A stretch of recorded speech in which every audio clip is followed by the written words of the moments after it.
Okay, let's take a look at the field. Peter Brock and the Marlborough Holden dealer team Commodore, car number 05. The Craven Mild Channel 7 car, Bobby Morris at the wheel.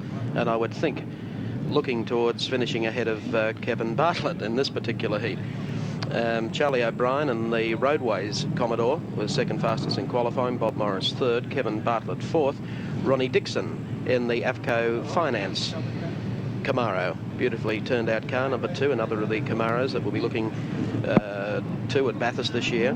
Garry Cook in the Citizen Watches Commodore number 11, also a striking paint job. Right behind them we have Garry Willmington in the Falcon or the 57.5, Alan Brown in another Commodore, Kevin Kennedy in the Torana, Phil Lyon in the Torana, and a fellow all the way from Victoria, the real flag bearer for Ford, Murray Carter in the Falcon, who was quite slow yesterday, but that's not to say that Murray isn't going to try and sneak up and get a third in this particular race. Off the grid, it's going to be most important. I think Charlie O'Brien would be looking towards a good start. Let's wait for the start. Flag is up. They're off. And I think marginally Charlie O'Brien and Peter Brock fender to fender as they come up the hill for the first time. Nothing between them with Peter Brock out dragging. Good start by second Commodore. Good start by Garry Cook, and also Ron Dixon did very well in his Camaro to get ahead of Kevin Bartlett, who's back a bit, back about 7 places as they come round Dunlop for the first time. And a better start by Bobby Morris in this race. Oh, there's a spin there. That's Willmington who's gone cyber. He's very vulnerable, but lucky there's no one coming. Otherwise, it would have been a very highly modified car, I suspect. Bad luck indeed for Willmington. He's been having problems all day. But back to the race, and here we have it between Peter Brock for the Marlborough Holden dealer team. Second place being held at the moment by Charlie O'Brien of Queensland in the Roadways entry. Commodore Ron Dixon off the track that time, doing a bit of rallycross, and the Citizen Commodore coming up on the inside of him is Garry Cook. Kevin Bartlett just ahead of those, but Peter Brock with the wind in his face, looking straight down the barrel at a second win in 2 starts here today. He's already won the 5-lapper. This race is over 8. And Amaroo Park is a racetrack that many people would consider to be Bob Morris's home track. So if anyone was going to extend Peter Brock at Amaroo Park, it had to be Morris, but it won't do it if he... Well, he's taken the most extraordinary line there. Country. I think he's frightened Charlie O'Brien out of it. I don't know if he's under Kevin Bartlett, but he's made his Camaro gasp. It's blowing smoke.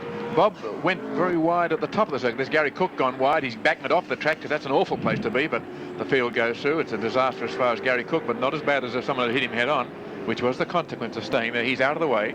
Brock is clear. He has a lead of something like 10 car lengths over Charlie O'Brien, and Bob Morris is right behind him. Bob just getting himself all settled down again after that hairy passage through Dunlop. He went a little wide and then couldn't get out of it and persisted with the line, but it threw the car all over the place. It didn't increase his attack upon Charlie O'Brien, but at least he's still there. And it's Brock, O'Brien, Morris, and then Bartlett in the big Camaro. And the Camaro is running back in 4th and 5th at this stage of the race. Peter Brock down into Dunlop Loop one more time. Charlie O'Brien holding down a very good second, and third is Bobby Morris with Kevin Bartlett right behind him and blowing quite a great deal of smoke around that part of the course. This is an 8-lap race. Nice, beautifully controlled drift by Peter Brock. Brock doing it beautifully in front round Honda corner again. Charlie O'Brien about 15 car lengths back now, pursued by Bobby Morris. And Kevin Bartlett in the 9 Network Camaro is closing up pretty well in 4th spot. Brock's in superb form. He won this year's National Touring Car Series. Only had one failure in the whole series when he had a gearbox problem in the last race. He's had a phenomenal run for the motor. I think they've just changed the oil and checked it. I believe they've had to do nothing in the way of rebuilding. It really is incredible when you consider just how competitive the Touring Car Series is. It'll be our most competitive championship. Into Dunlop Loop, and it's Bobby Morris. That's where the interest is, working away at Charlie O'Brien. Here's Morris on the inside of O'Brien, but just can't effect a pass at that particular part of the course. Only now an sitting 8-lap race, so he's going to have to get past pretty soon if he's going to mount any appreciable challenge on Peter Brock. Kevin Bartlett has brought the Camaro up to a little bit closer, but he's I think this is a race he's not going to win. He's just a little bit too far back and can't really get the long legs working on the big Chevrolet. Oh, jumping the curb, but in search of Bobby Morris, and Morris is starting to make overtures now at Charlie O'Brien, but big Charlie stands about 6'2". Is that wide or high? Both ways. And Charlie is quite a driver. One of Australia's more consistent touring car drivers. There they go, with Morris chasing the Commodore of Charlie O'Brien and Big Rev Kev. When I say Charlie O'Brien's wide, I mean across the shoulders. Yes. He's a big fella. And he very forceful driver, but a very talented driver. One of Australia's most underrated drivers. And there's the Camaro starting to gain ground this time on Bobby Morris. But Peter Brock comes down still leading by about 50 metres from Charlie O'Brien, Bobby Morris, Kevin Bartlett, and then the Avco Finance Camaro driven by Ronnie Dixon. This battle between Bob Morris and Charlie O'Brien reminds one of the race at Adelaide, where they raced like this very close together. You want to see how the tail would be. The Morris car was hanging out then. In fact, extraordinary enough, they were showing the bad sportsmanship flag. I don't think anyone quite worked out why. It was a great race. Maybe the marshal picked up the wrong flag or something.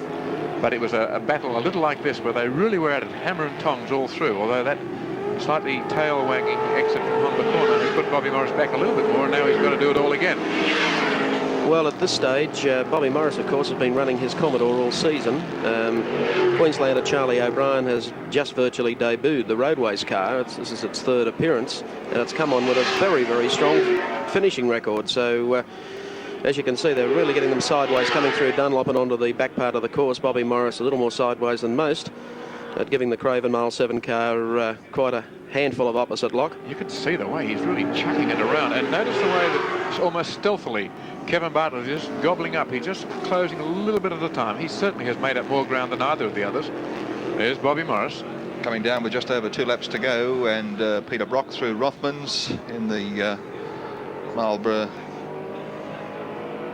Holton dealer team Commodore, doing it comfortably once more in front. Charlie O'Brien got a little bit of a break on Bobby Morris at the moment, and Kevin Bartlett desperate to find a way through behind Morris, but on the tight little circuit like Amaroo, it's questionable whether he's going to find it. Trouble-free at the head of the field is Peter Brock. Yes, the action behind Peter Brock. And here it is with Queenslander Charlie O'Brien holding Bobby Morris and Kevin Bartlett at bay. All three, well, the two of them, the last two cars I mentioned, seem to be doing a fair amount of smoking. And all the cars will be back here for the August meeting, August the 10th, for the big CRC 300, a 300-kilometre race around here, a real prelude to Bathurst. And it's been treated very seriously, and that'll be a great event. It's going to be a real endurance test on the nerves, isn't it? It's going to be hard on the lap scorers. It's only a very short circuit, and they circuit here in less than a minute. Kevin Bartlett making a move on Morris at this stage as we come up with 1 lap remaining. We'll keep our eye on that. Brock goes through. Then Charlie O'Brien, then Bobby Morris with Big Rev Bartlett right on the outside. Up the hill, can the 7 bird and the 9 bird. Oh, Bob Morris won't like that to see KB go by. He'll try on the inside. If he can hold the line, he's going to keep on squeezing. He's on the dirt again. Oh, he's been squeezed out like an empty toothpaste tube. That's twice that's happened to him, and Bobby Morris will be furious. Now he has to control himself over the last half lap. He can still get by, but it's going to be terribly hard. And Morris forced wide there, and he'll be as annoyed as all, whatever the word is, when this race finishes. But he's lost 3rd place, I say. Brock taking a wide line there to dodge the cement dust out of Honda. Has a long lead. Coming down with the checkered flag, Peter Brock cruising.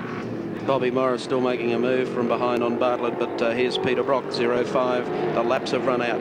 2 starts, 7 2 3/4 wins. laps. That's exactly right. 2 from 2. Perfect record for a perfect driver. Peter Brock.